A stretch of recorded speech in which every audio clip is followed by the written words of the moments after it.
Hello friends, I welcome you today's session. आज के session में आप सबका स्वागत है। आज हम एक टॉपिक के बारे में बात करने वाले हैं जिसका नाम है leadership communication.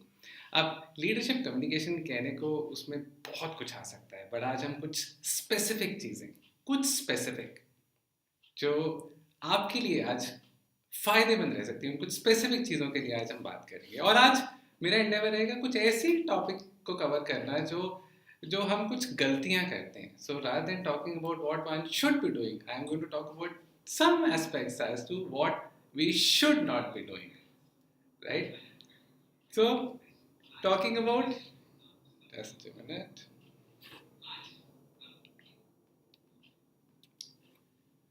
So, as I told you, some things about what we should not be doing when we speak in front of an audience or when we speak to another person. So, I'm going to talk about three aspects that you should be really keeping in mind when you talk to others or when you present something in front of an audience.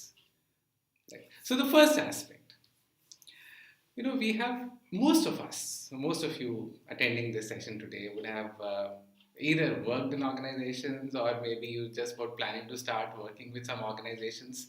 So now what happens is, as you spend some time, so let's say for some of you who are students, as you as you spend some time in your college, you tend to get hold of some lingo or some jargons.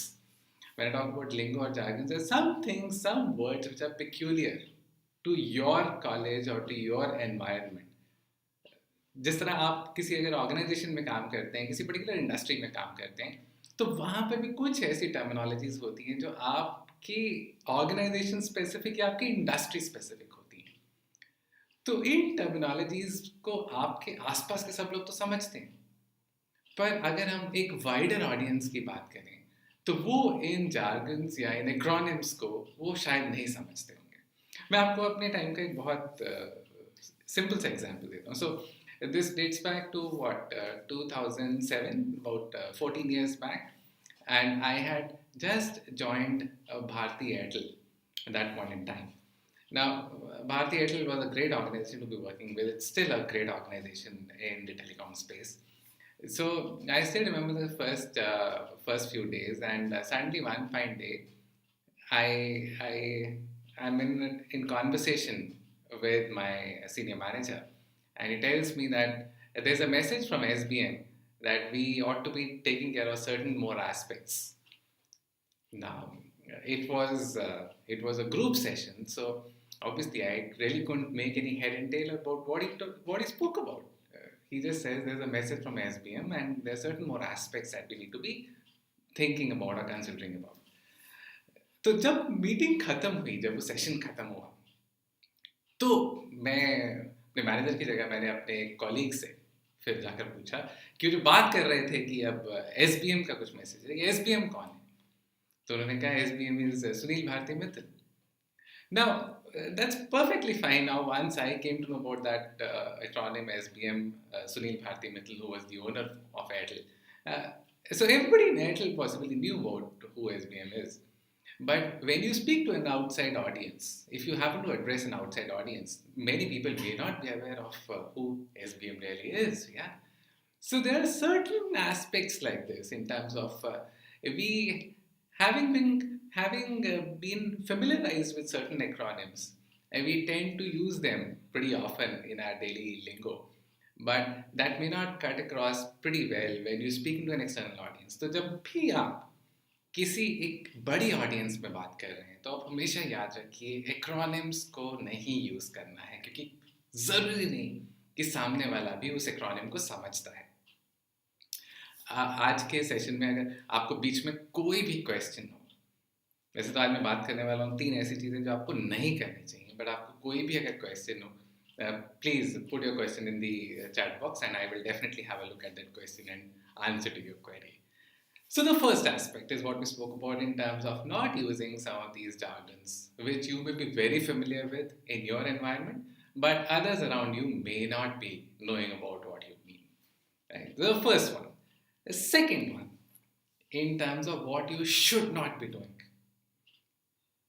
Now, You know what happens? Most of you, if you're working in corporates, would be really presenting to your colleagues, or let's say if you're facing some review meetings, you would be presenting in front of your seniors.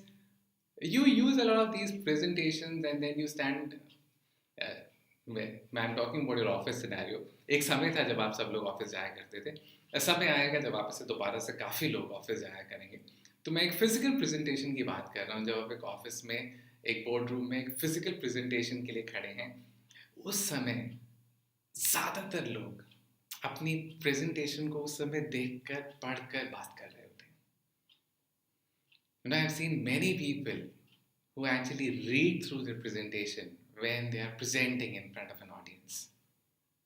It doesn't really give a very good impression of who you are. Now let me ask you one thing. Why do people do that? लोग ऐसे करते क्यों हैं? उस समय वो क्यों पढ़ के बात कर रहे होते हैं? कोई guesses? मैं देख रहा था कोई रिस्पॉन्स. सो ठीक कहा आपने. एक मेरे पास रिस्पॉन्स कि आप उस समय इसलिए ऐसा कर रहे होते हैं क्योंकि आपने तैयारी नहीं की. You have not prepared yourself for that presentation. Maybe some of you did a cut and paste job only the last night. You had a lot of Excel numbers being pasted onto that Microsoft PowerPoint, or you had something being cut and paste from a Word document, and you're just about filling the slides. You have not spent adequate time in preparing for that presentation. So why do people really do this? Why do people really struggle when they stand in front of an audience? I'm not talking about a large audience. I'm talking about why do people struggle even when they need to face 2 or 3 people?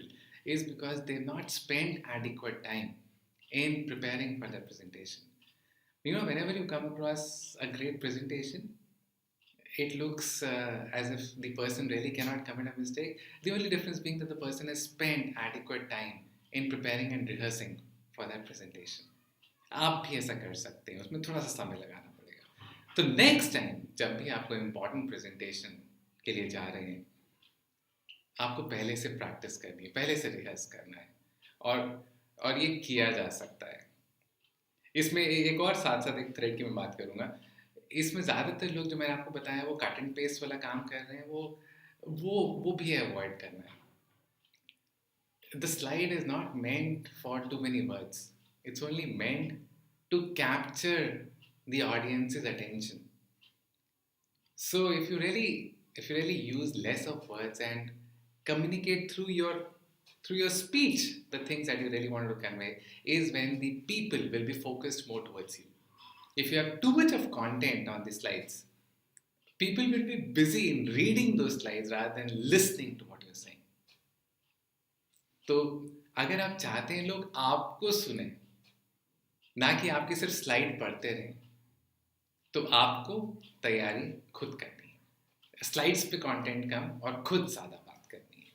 Right? So the second thing which you should be taking into account is about having a nice presentation, but having spent that adequate time in rehearsing and going through that presentation. And lastly, third thing, which you should be careful about, is about your time. See, whenever you speak to an audience, you have a time which has been allocated to you. आज मैं इस session में बात कर रहा हूँ, तो मैं तकरीबन आप लोगों से 10-12 मिनट बात करने वाला था. नहीं, मतलब आधा एक घंटा बात नहीं करनी थी, 10-12 मिनट में आप लोगों से बात करने वाला था. ऐसे जब भी आप किसी इंपॉर्टेंट डिस्कशन के लिए खड़े होते हैं, आपको पता होता है आपको कितना टाइम एलोकेट किया गया है. अब अगर आप अपने टाइम को एक्सीड कर रहे हैं, तो ज़रूरी नहीं है कि लोग आपको सुनते रहेंगे आपके टाइम के बाद भी. Now, this has become all the more dangerous in case of a virtual session. If you were still to be standing in a room and you've exceeded your time, people would still be sitting there at least and be respectful of you as a person. But in a virtual session, people can simply log off. So you need to be all the more careful when you talk to people over a virtual session. If you've been allocated 15 minutes, 30 minutes, whatever time it is, you really need to stick to your time. And again, even the point number 3 boils down to the same area. Have you actually spent some time in practicing what you actually had to say, in rehearsing what you had to say? How much of time were you going to take? What kind of examples were you going to use? Have you actually gone through those examples beforehand? So it's all about point number 2 and point number 3 actually boils down to you having spent some time. So today, when I got ready to speak for this session, I actually knew that I had to speak about these 3 points. I mentally knew about what I had to cover, and I mentally knew it will take me about 10 to 12 minutes. I had actually rehearsed, I had actually gone through these points before coming in front of you. And that's all that's required to be done. That's all that's required for you to be a better presenter than what you are. So we spoke about 3 things today of what you should be careful about, what you should not be doing in front of an audience. First thing, not using any acronyms or jargons which may be specific to your organization, specific to your environment. Second is rehearsing in terms of what you are going to say in front of an audience. And third point was being mindful of other people's time, of sticking to your own time. And that also boils down to you having practiced enough. Yeah? So we spoke about these 3 things today, and I am sure you would have got something from today's session. And if there's anything that you want to know, I am available for the next 1 or 2 minutes. And any questions that you have, let me just see if there's anything which has come up. So we will close in the next about 30 odd seconds, and thank you for being there in the audience. It was lovely speaking to all of you. I'll see you again next week, and we'll have a detailed discussion on another topic which could be beneficial to you. Right? So thank you.